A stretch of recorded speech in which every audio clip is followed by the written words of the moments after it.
Hello everyone, I'm David. Today I'll be introducing the sequel to the classic sci-fi film Blade Runner 2049.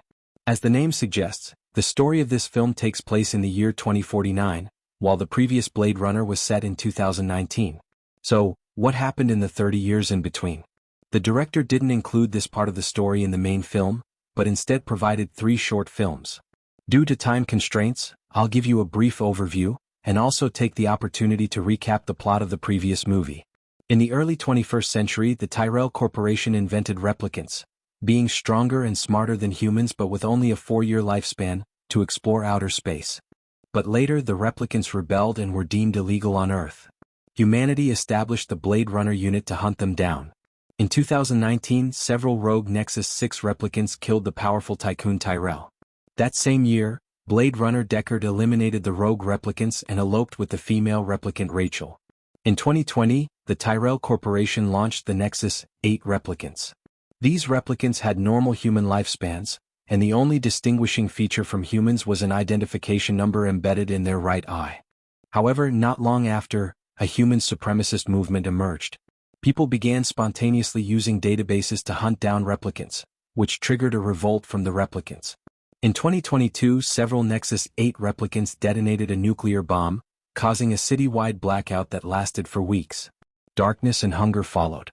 At the same time, they also destroyed Tyrell Corporation's data on replicants. The human government was utterly enraged and soon issued a ban on replicant production. Tyrell Corporation subsequently went bankrupt. In 2025, Wallace used genetic engineering to solve the food shortage crisis. His company gradually grew in power and eventually acquired the remnants of the Tyrell Corporation, beginning the process of improving replicants. By 2036, the now powerful Wallace persuaded the government to lift the ban on replicants and launched the advanced Nexus 9 model. In 2040, the police department began deploying Nexus 9 replicants as Blade Runners to hunt down the older models. By 2048, a Nexus 8 replicant was exposed in a crowded city and hunted down, and that's where the story of this film officially begins. After all that rambling, who knows if anyone actually understood it? In 2049, our main character finally makes his appearance. He's a Nexus 9 replicant, and also a Blade Runner.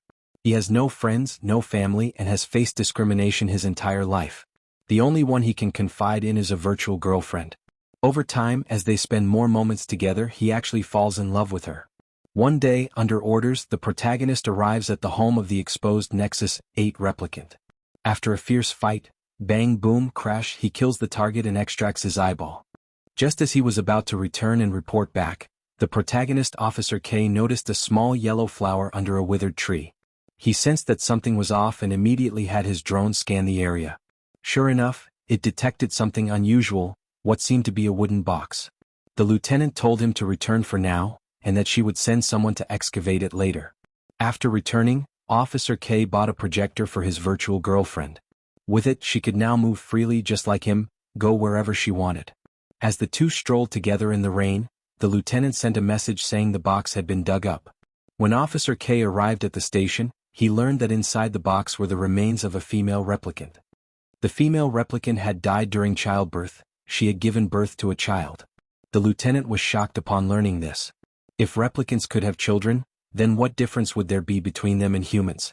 If other replicants found out about this, they would surely rebel against humanity, potentially triggering a world war.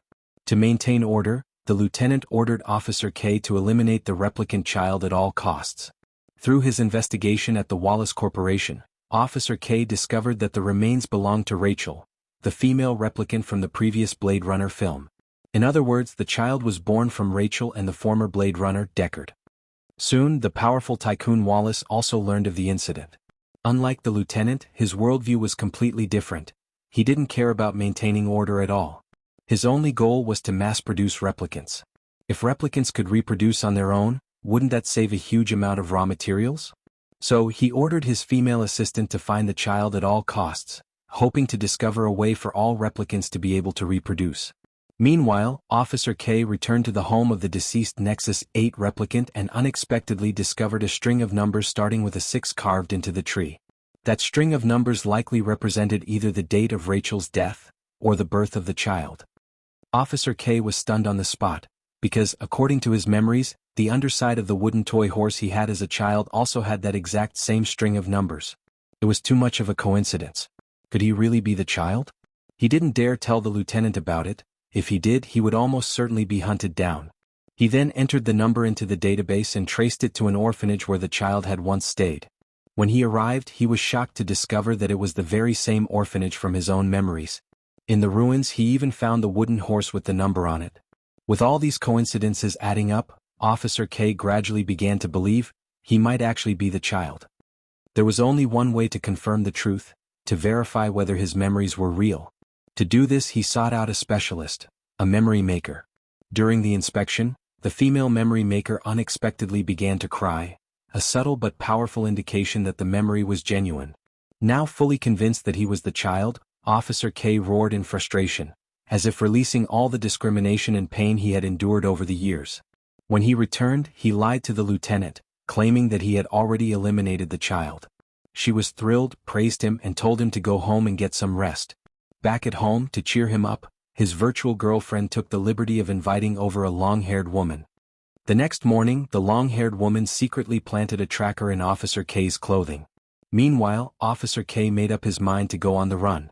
With no idea where to go, he had the wooden horse analyzed, which led him to a radiation zone.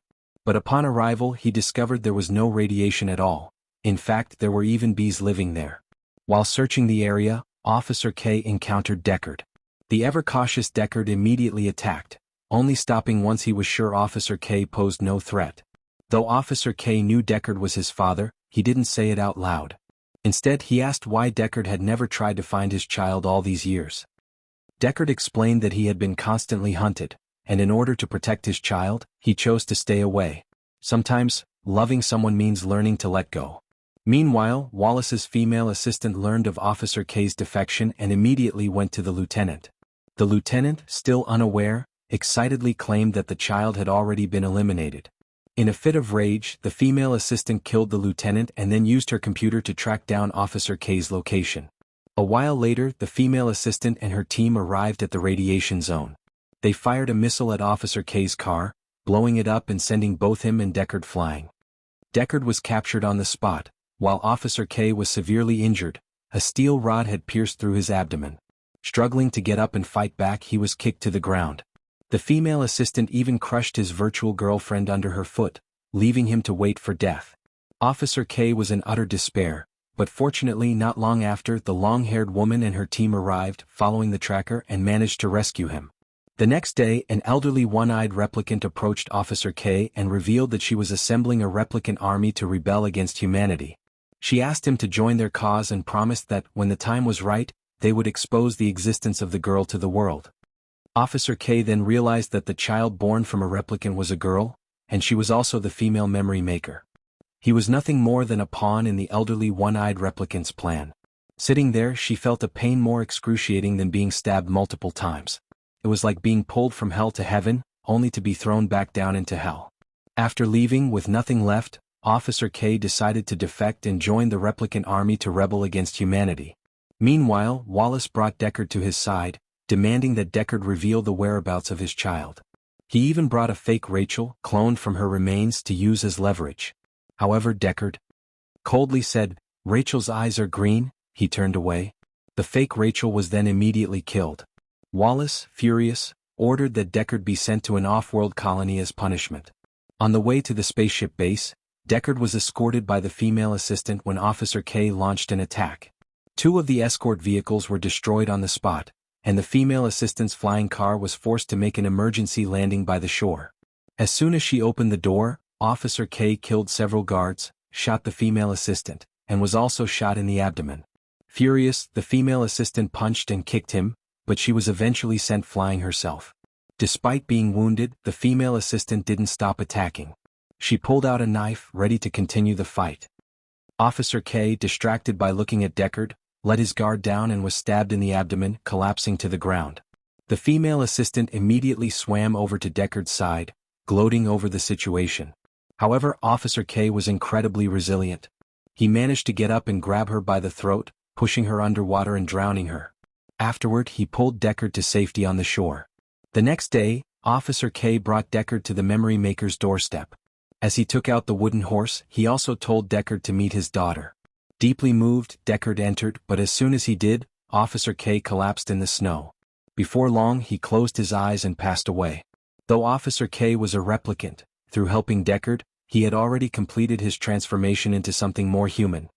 If this doesn't count as being human, then what does? Blade Runner 2049 was released in 2017. Despite having similar box office results to its predecessor, it was a commercial disappointment, with a budget of $150 million and only earning $220 million at the box office. However, the film received excellent reviews, earning an 8 rating on IMDb. It perfectly continued the story of the original film, with a running time of 163 minutes. It's grand and sweeping in scope. Cinematographer Roger Deakins won the Oscar for Best Cinematography for his work on the film, which alone makes it worth watching. And for those who enjoy this kind of content, don't forget to subscribe. See you next time.